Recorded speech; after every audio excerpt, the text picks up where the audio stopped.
안녕하세요. 광명하다 정나영입니다. 여러분은 6월 25일 한국전쟁 하면 무엇이 떠오르시나요? 저는 인천 상륙작전, 그리고 영화 태극기 휘날리며, 그리고 초등학교 때 단체로 봤던 영화가 떠오르는데, 일요일 아침에 주인공은 축구장에서 축구를 하고 있고 시민들은 일상을 살아가고 있었는데 북에서 탱크를 앞세워 침략을 해왔다는 내용의 영화였습니다. 지난 토요일이 6월 25일이었는데요. 저는 강화도 통일기행을 다녀왔습니다. 민주평통 광명시 협의회에서는 지역의 통일리더 양성을 위한 제5기 평화공감 통일아카데미를 진행 중인데 저도 그 과정을 듣고 있고 두 번째 과정으로 통일기행을 다녀온 것입니다. 저는 강화하면 떠오르는 것이 청동기 시대의 거대한 고인들과 단군이 하늘에 제사를 지냈다는 만이산 참성단, 그리고 단군의 새아들로 하여금 쌓도록 했다는 삼랑성과 대농항쟁인데요. 강화군에서는 강화를 한민족 역사에 살아있는 화석과 같다고 표현합니다. 호국과 항쟁의 역사와 더불어서 격동의 근대, 분단의 아픔까지도 간직하고 있기 때문이죠. 솔직히 저는 강화가 분단의 아픔을 간직하고 있는 줄 모르는 여갈못입니다. 1시간 20분 정도 달려서 강화 민간인 학살 희생 추모지에 도착했습니다. 저는 왜 그렇게 아무 생각이 없는 걸까요? 그냥 통일기행 가나보다 하고 따라왔는데 우리가 도착한 곳은 민족의 아픔이 있는 곳이었습니다. 그런데 저만이 아니라 민간인 학살에 대해서 아는 분이 많지 않다는 것이죠. 분단이라는 말의 의미에 대해서 생각해 보셨나요?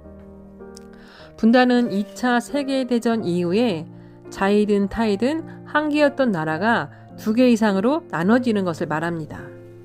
자이로 분단된 나라는 종교적인 이유로 분단을 선택한 인도와 파키스탄이 있는데 자이였기 때문에 통일을 이야기하지 않습니다. 독일은 전범국이기 때문에 타이에 의해서 분단되었고 1990년 통일이 되었습니다. 그런데 전쟁의 피해국으로서 타이에 의해서 분단된 국가로는 남한과 북한이 유일합니다. 패전국인 일본이 분단되는 게 맞는데 대륙 세력인 소련과 해양 세력인 미국의 세력이 너무 팽팽해서 한반도에 38선이 그어지게 되었다는 해설가의 설명이었습니다. 이곳 강화 민간인 학살 희생 추모지는 안내편이 없어서 정확한 주소를 알아야 찾아갈 수 있습니다. 보통 전쟁의 기억은 전투 위주로 기억합니다. 낙동강 전투, 인천 상륙작전, 백마고지 전투로 말이죠. 그런데 전쟁이라는 커다란 범위에서 볼 때 전투는 그중 일부분이고 전쟁 중에 발생한 민간인의 죽음과 피해도 포함시키는 게 맞다고 합니다. 우크라이나 러시아 전쟁에서 보듯이 전쟁은 군인 간의 전투여야 함에도 불구하고 민간인의 피해가 발생하고 있고 한국전쟁 당시에 강화만이 아니라 전국적으로 민간인 피해가 발생했습니다. 이곳 추모지에 계신 분들은 1950년 12월부터 1951년 1월 사이에 돌아가셨다고 합니다.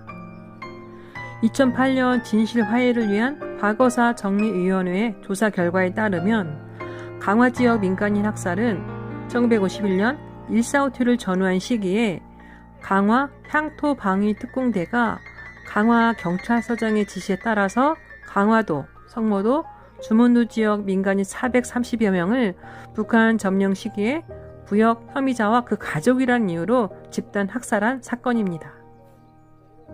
그래서 과거사 정리위원회에서는 강화 민간인 희생사건의 직접적인 지휘 책임은 관할 경찰과 군에 있지만 궁극적인 책임은 전시, 사회 혼란기에 군인과 경찰 그리고 강화 향토방위특공대의 폭력 행사를 통제, 감독하지 못한 국가에 귀속된다고 결론을 내리고 있습니다.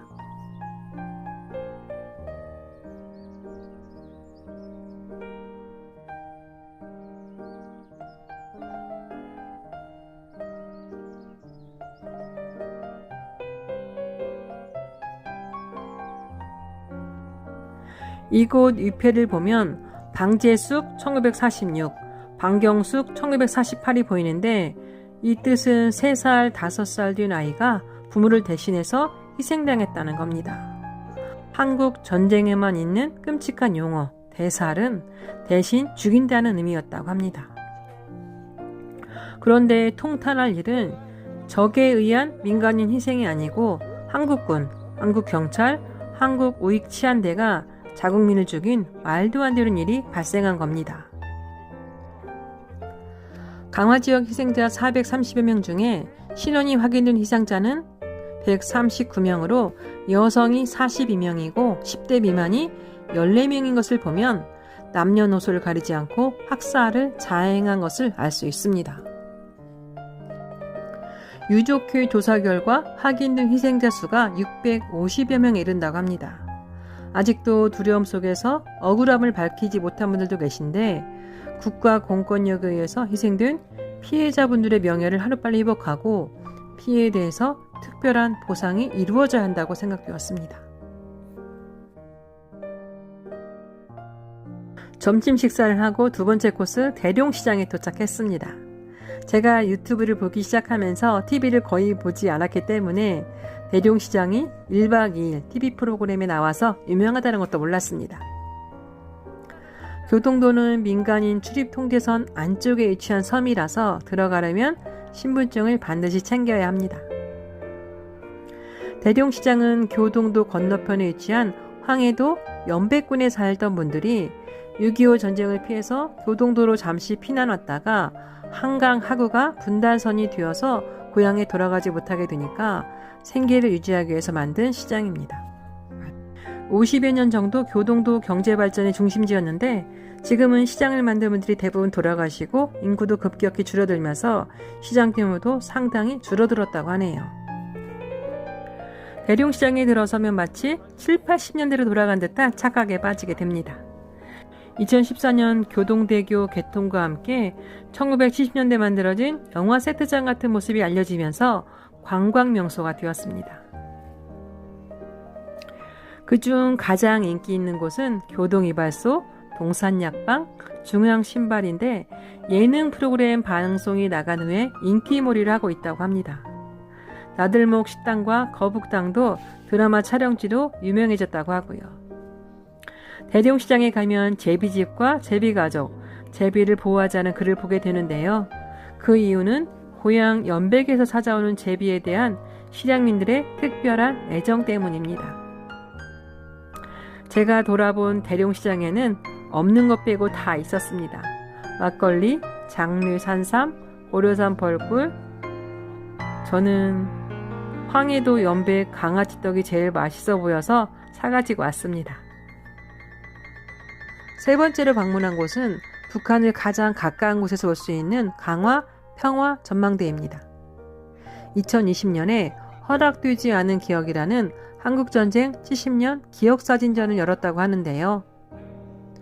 전쟁 지도부의 객관적인 취에서 전쟁을 바라보는 것이 아니라 전쟁 지도부가 허락하지 않았던 외면하려 했던 전쟁의 모습인 국가의 민간인 학살과 국가가 전쟁 범죄의 가해자가 된 것을 기록한 사진전이었다고 합니다.